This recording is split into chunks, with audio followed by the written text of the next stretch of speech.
In a first-of-the-nation plan, New York City will begin tracking the carbon footprint of household food consumption and putting caps on how much red meat you can eat and how much can be served in public institutions as a sweeping initiative to achieve a 33% reduction in carbon emissions by 2023. This is New York incrementalism at its finest. It starts in New York City, it'll spread to the whole state, and if we're not careful, the whole country. So I'm going to tell you what I'm doing to stock up so that I don't have to deal with having permission from the government to buy meat.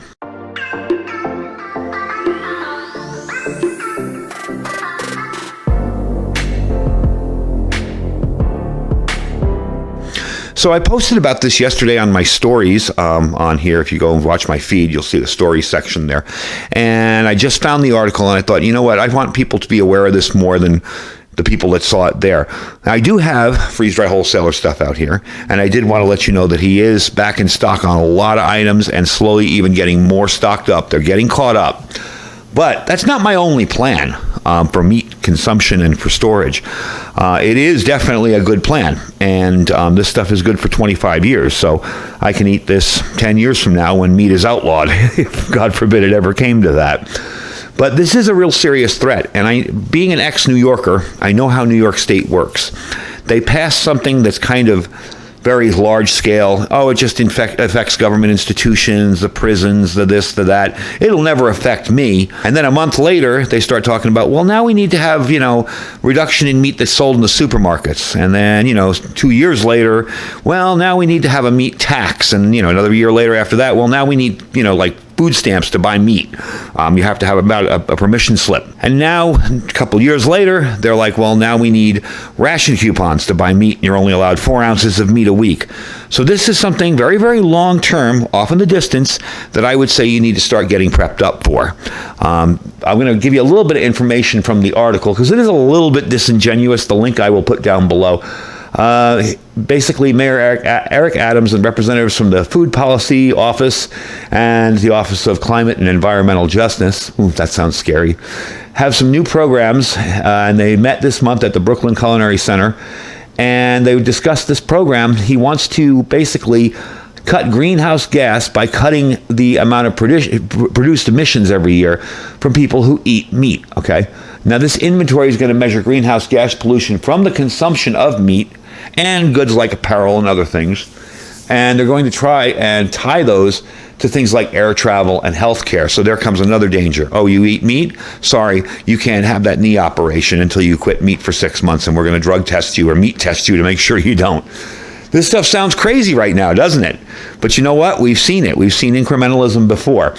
So he says food is the third biggest source of the city's emissions, right after buildings and transportation. All food isn't created equal. Contributing to the emissions, the vast majority contributing to our emissions is meat and dairy.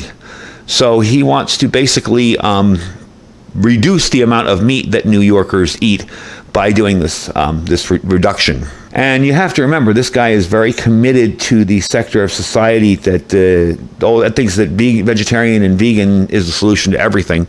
So he's naturally going to be, against meat consumption.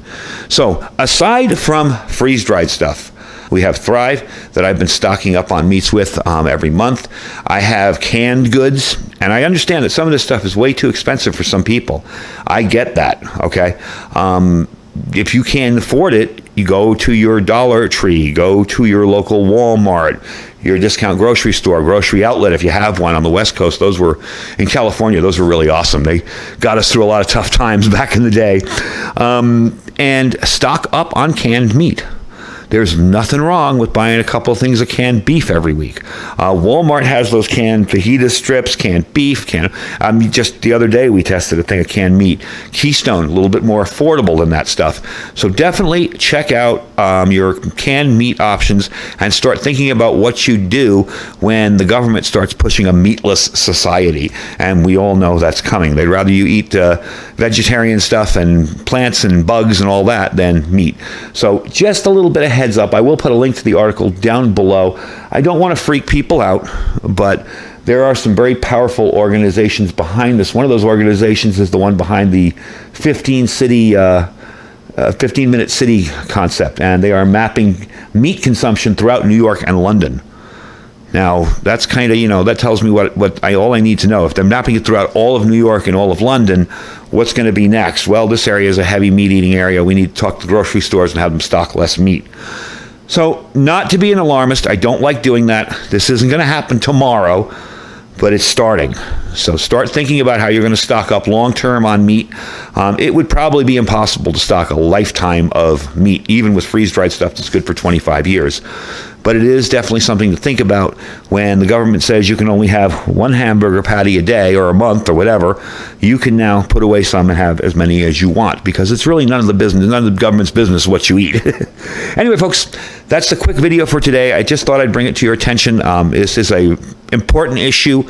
I don't know if it's going to grow legs and start becoming more of an issue, but it's definitely something to think about. Now with the global warming cultists coming in and saying now meat is causing global warming, you definitely want to start thinking about what you're going to do to make sure you and your family have an adequate supply of meat.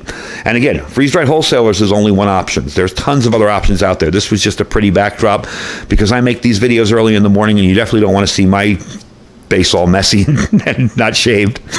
So I just want to give you guys some info and some options.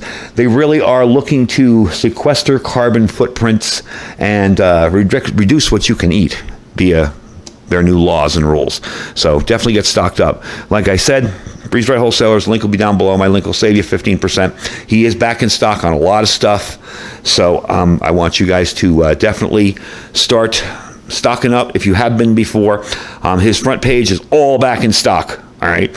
And I did a little digging around on the site. I spoke to him recently, and he said he is slowly coming back online with everything, and he has increased production. They're running 24-hour shifts. He's in there working night shifts with his crew. So definitely check him out. And we'll save 15% using my link. Below that's our Amazon store. Don't forget to check that out. If there's anything in the store you like, by all means purchase it. If not, just click the link and shop as you normally would. We really do appreciate when you do that. Our My Patriot Supply link, another excellent way to stock up on food. They have a 3-month kit, and when you order, with each 3-month kit you order, you're going to get $200 worth of free survival supplies. Things like water filters, things like emergency radios, stuff like that in every order that you make of a 3-month kit. The 3-month kit is also $200 off as well. So you're going to be getting basically $200 off the kit and $200 worth of free supplies.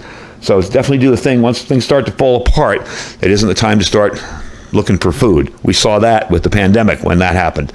Once we heard about it, the stores were already empty.